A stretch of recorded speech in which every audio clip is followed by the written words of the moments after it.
أعوذ بالله من الشيطان الرجيم بسم الله الرحمن الرحيم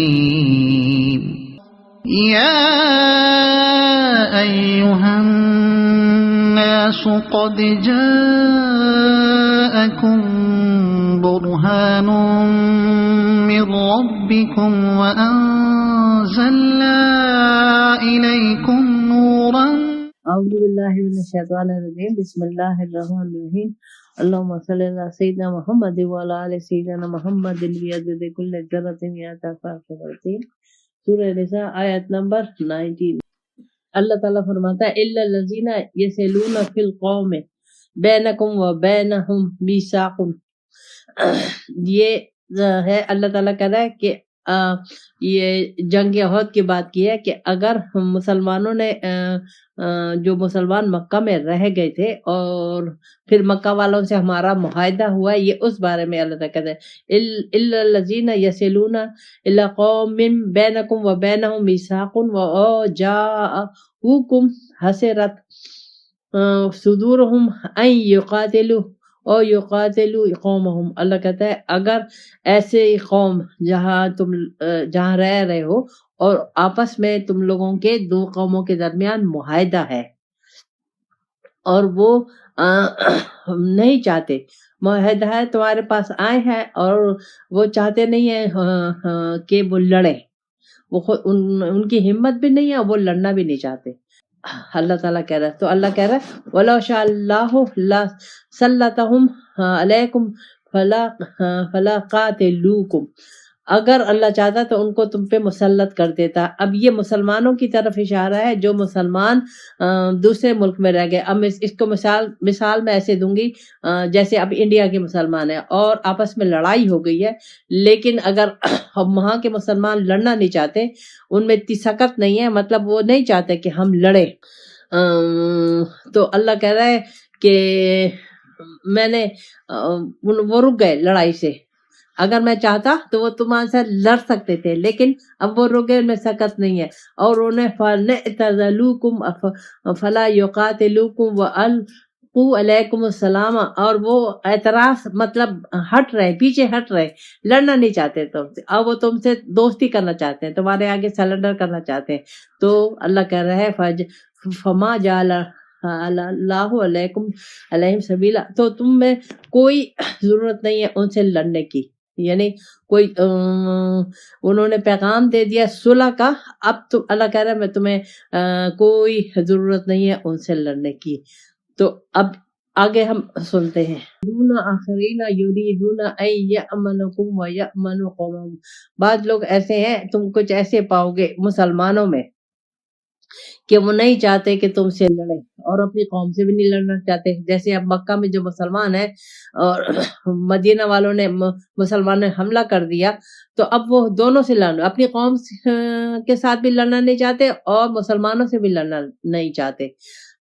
کلما ردوا الی الفتنۃ ارکسوا فیہا، لیکن اگر ان کو اس جہاں وہ رہ رہے غیر مسلموں کے درمیان میں رہ رہے اور وہ ان سے کہیں کہ نہیں تم اب ضرور شامل ہوگے لڑائی میں، تم ہمارے ساتھ مسلمانوں کا مقابلہ کرو گے، تو اللہ تعالیٰ ان کو کہہ رہا ہے فَإِن لَّمْ يَعْتَزِلُوكُمْ وَيُلْقُوا إِلَيْكُمُ السَّلَامَ، اگر وہ تم سے لڑنے سے باز نہ آ جائے اور تمہارے ساتھ سلنڈر نہ کر دے، یا کفو ایدیکم، یہ اپنے ہاتھوں کو نہ روکے تم پہ ظلم کرنے، تم سے لڑنے کے، تو پھر اللہ کہہ رہا ہے فخذوا واقتلوا حیث ثقفتموہ، تو ایسے مسلمانوں کو پکڑو اور ان کو جہاں بھی پاؤ ان کو قتل کرو۔ وَأُولَئِکَ جَعَلْنَا لَكُمْ عَلَیہم سُلْطَانًا مُبِینًا، اب میں نے تمہیں ان کو قتل نہ کرنے کی اب کوئی وجہ باقی نہیں رہی، کیوں کہ وہ اپنے مسلمانوں پہ حملہ، یہ اس جیسے آپ انڈیا کے مسلمان ہیں، اب وہ تو نہیں چاہتے لڑنا، لیکن ان کی جو حکومت ہے وہ مجبور کرے کہ وہ انڈیا کی فوج میں شامل ہو کے پاکستان پہ حملہ کرے، تو اب اللہ تعالیٰ اجازت دے رہا ہے مسلمانوں کے کہ اب ان مسلمانوں کو تم جہاں، اس لیے کہ تو انہوں نے اپنے ہاتھ کو نہیں روکا، لڑنے سے باز نہیں آئے، انہوں نے یہ شامل ہو گئے اس فوج میں، اس لڑائی میں شامل ہو گئے، ہندوؤں کا ساتھ دے رہے ہیں، تو اللہ کہہ رہا ہے ان مسلمانوں کو پکڑو، جہاں بھی ملے ان کو قتل کرو۔ اب یہ کوئی وجہ نہیں رہی کہ یہ ان سے لڑا نہ جائے، یہ اس میں ہے۔ اب اس میں ہمارے لیے تو اگر دیکھا جائے تو اس سے ہم کیا سبق لیں گے؟ اللہ تعالیٰ مجھے کہہ رہا ہے صلح صفائی سے رہنے کو، لڑائی جھگڑا، یعنی آپ کسی پہ حملہ نہیں کر سکتے بغیر کسی وجہ کے۔ آپ اگر حملہ کریں گے اپنے دفاع میں کریں گے، یہ ہے اصل چیز، اپنے دفاع میں حملہ کریں گے، لیکن اگر پہلے بڑھ کے ہم حملہ نہیں کریں گے اور کوشش کریں گے کہ مسلمان پہ آپ حملہ نہیں کریں، لیکن اگر مسلمان باز نہیں آ رہا تو پھر آپ کو اجازت ہے کہ آپ اس کے ساتھ لڑیں، کیوں کہ اس نے اپنے ہاتھ کو نہیں روکا، اس نے مسلمان آپس میں، اب اس وقت ہو کیا رہا ہے، مسلمان لڑائے نا۔ وما كان مؤمن ان يقتل مؤمنا الا خطا، اللہ کہتا ہے کسی مومن کو یہ اجازت نہیں ہے کہ کسی مسلمان کو قتل کرے لیکن غلطی سے ہو جائے، غلطی سے قتل ہو جائے۔ اب یہ اس کا ایک پس منظر ہے، وہ مسلمان نہیں تھا، خیر، ومن قتل مؤمنا خطاء فتحرير رقبة مؤمنة ودية مسلمة إلى أهله إلا أن يصدقوا، اگر قتل ہو جائے کسی مومن سے، کسی مسلمان کا قتل ہو جائے تو وہ کیا کرے گا؟ وہ ایک غلام کو آزاد کرے گا اور ودیت دے گا، یعنی خون بہا دے گا ان کے رشتہ داروں کو۔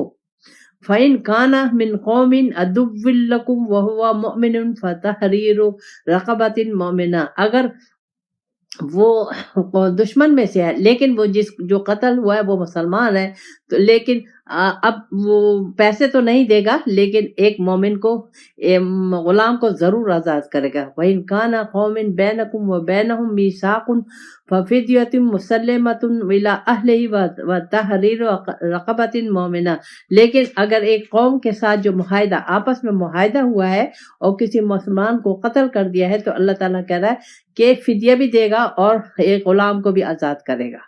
اگر جس نے قتل کیا ہے وہ مومن ہے لیکن غریب ہے، فَمَن لَّمْ يَجِدْ فَصِيَامُ شَهْرَيْنِ مُتَتَابِعَيْنِ، لیکن وہ غلام کو آزاد نہیں کر سکتا تو 2 مہینے مسلسل روزے رکھے گا بغیر کسی وقفے کے۔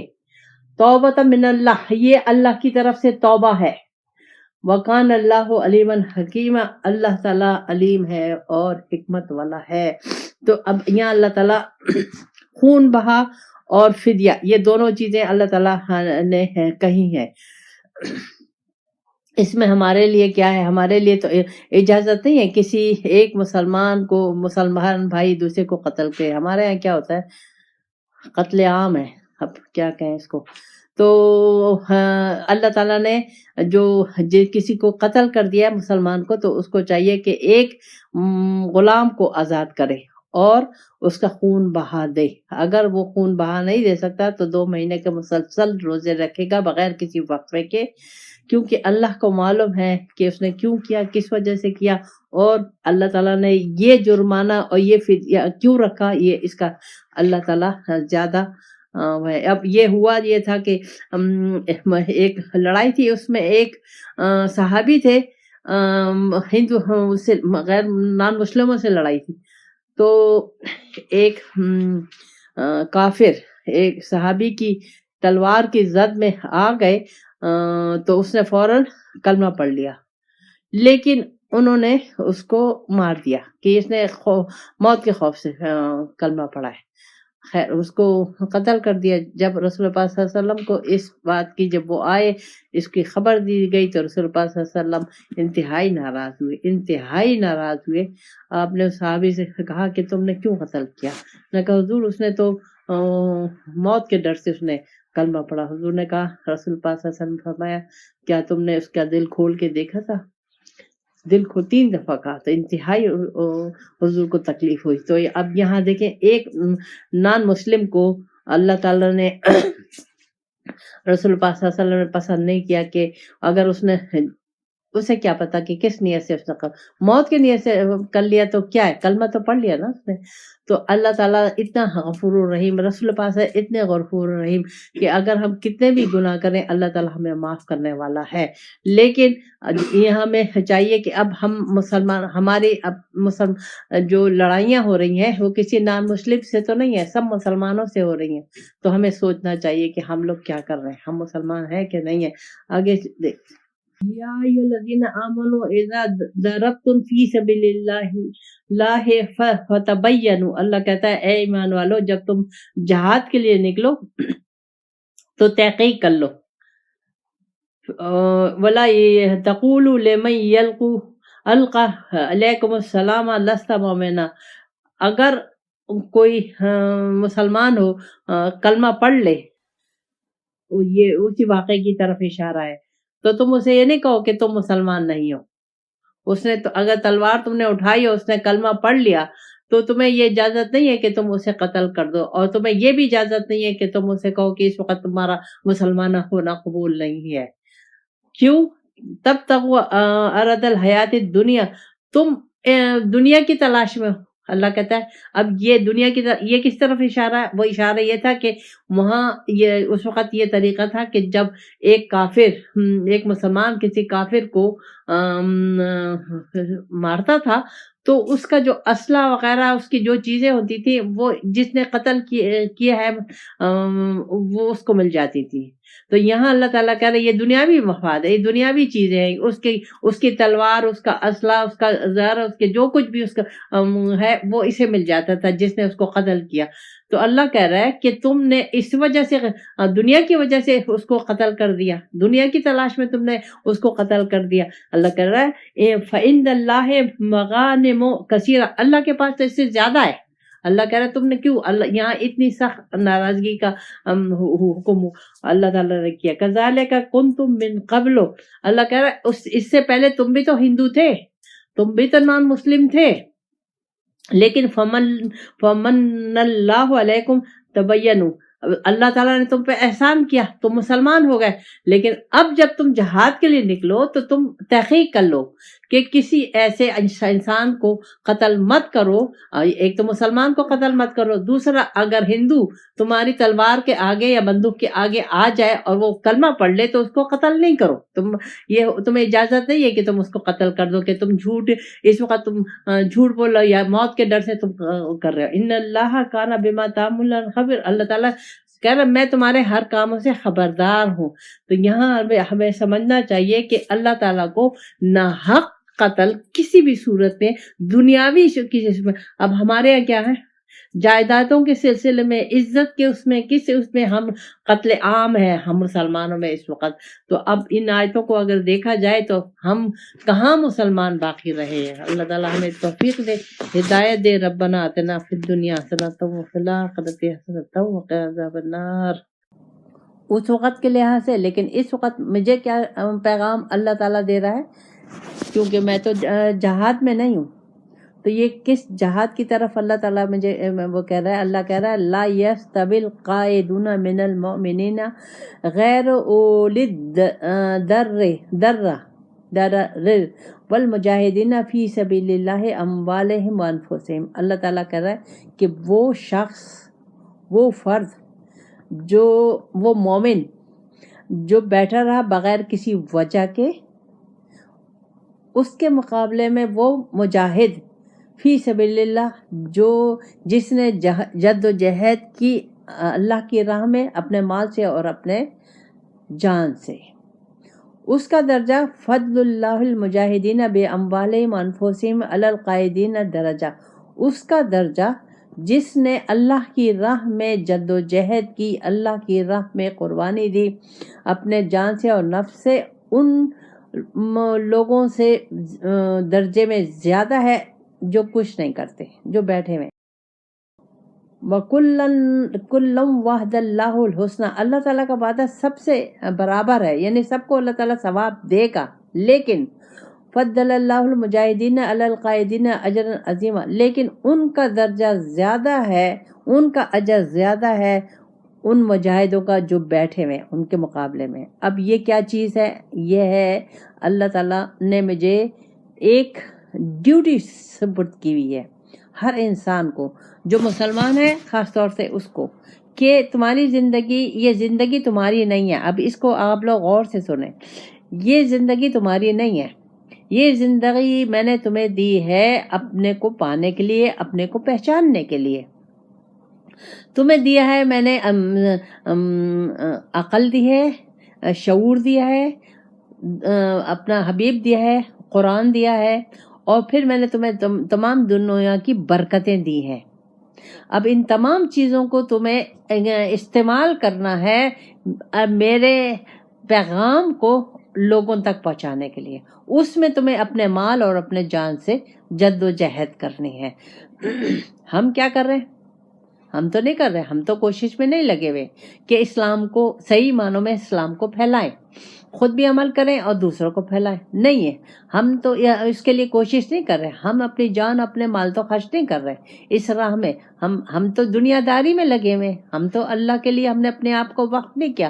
اور یہاں اللہ تعالیٰ کہہ رہا ہے ہر ایک پہ یہ ذمہ داری ہے کہ کوشش کرو کہ خود بھی سیکھو دین اسلام کو، قرآن و سنت کو، اور رسول پاک صلی اللہ علیہ وسلم کو فالو کرو، اور اوروں کے لیے بھی کوشش کرو، اپنے اس میسج کو پہنچاؤ۔ اس کے لیے تمہیں ظاہر ہے اس میسج کے لیے آپ کو جد و جہد کرنی ہوگی، اپنی مالی لحاظ سے بھی اور بدنی لحاظ سے، دونوں لحاظ سے، اور ہر وقت یہ جد و جہد ایک خاص ٹائم خاص کے لیے نہیں ہے، آپ کو 24 گھنٹے یہ کام کرنا ہے، یعنی 24 گھنٹے آپ کو اللہ کی بندگی کے لیے وقف کرنا ہے، 24 گھنٹے ہر شعبے میں آپ کو اللہ اور رسول کے حکم کو پہنچانا ہے، خود بھی عمل کرنا ہے، دوسرے کو پہچانا ہے۔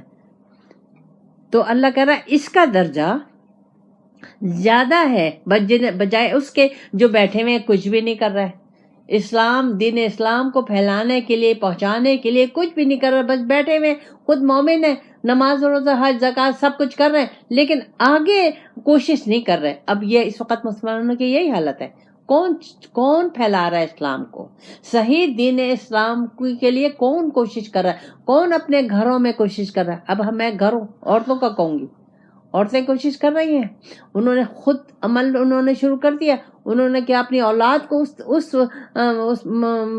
نہج پہ، اس راستے میں، اس طریقے سے تربیت دینی شروع کر دیا۔ کیا انہوں نے اپنے شوہر کے ساتھ وہ تمام طریقے اختیار کر لیے جو اللہ نے کیے؟ کیا ان کا طریقہ کار اپنے شوہر، اپنے بچوں، اپنے گھر والوں کے ساتھ وہی ہے جو اللہ اور رسول چاہتا ہے؟ اب دیکھیں اب یہ پریکٹیکل طور پہ ہے کہ مجھے دین اسلام کو پریکٹیکل طور پہ لینا ہوگا، اس کے لیے مجھے اپنے محنت، بدنی محنت بھی کرنی ہے، اور اپنی جان بھی کھپانی ہے، اور اپنی دولت کو بھی کھپانا ہے۔ اب پھر ظاہر ہے جب میں اپنے گھر سے شروع ہوں گی، پھر میں آہستہ آہستہ محلے میں جاؤں گی، پھر آہستہ آہستہ میں محلے سے باہر نکلوں گی، یہی طریقہ کار ہے۔ فیشن ایک جگہ سے شروع ہوتا ہے، وہ آہستہ آہستہ پھیلتا چلا جاتا ہے اور بڑے سطح پہ چلا جاتا ہے۔ دین اسلام کو ہم کیا کر رہے ہیں؟ دین اسلام کے لیے ہم کچھ کر رہے ہیں؟ محنت نہیں کر رہے، بس ہم مسلمان ہیں، ہم ٹھیک ہیں، نیک ہیں، ہم ایک کونے میں بیٹھ گئے۔ اب ہمیں ضرورت نہیں ہے اس کے لیے محنت کرنے کے لیے، اس کے لیے تگ و دو کرنے کے لیے، اس کو جانی اور مالی خرچ کرنے کی ہمیں ضرورت نہیں، ہم بیٹھ گئے۔ تو اللہ تعالیٰ کہہ رہا ہے کہ جو اس راستے میں خود بھی محنت کرے گا، اپنے گھر والوں کو لیے بھی محنت، ہر چاروں طرف چلے گا، تن من دھن خرچ کرے گا، اس کا درجہ زیادہ ہے جو گھر میں بیٹھے ہوئے، جو محنت ہی نہیں کر رہے، اور اجر عظیم ہے ان کے لیے۔ اللہ کہہ رہا ہے میں ان کو بھی دوں گا، لیکن مرتبہ زیادہ ہوگا۔ اب میرے خیال میں اس پہ ربنا آتنا فی الدنیا حسنۃ وفی الآخرۃ حسنۃ وقنا عذاب النار۔